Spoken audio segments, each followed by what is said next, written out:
we put this root of the peon, you know, it's good herbal for cool down when you're in stress, you drink it. And now we put big root in the down. I can show you, it's very big. And before they start to grow in springtime, you can move it. So we put it here, what we're preparing.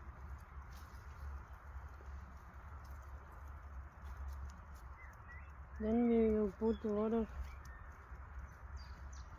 soil. Then we will done, okay? I just show how we do this. Little by little. We put soil inside and our vegetables will be soon bloomed. Bye.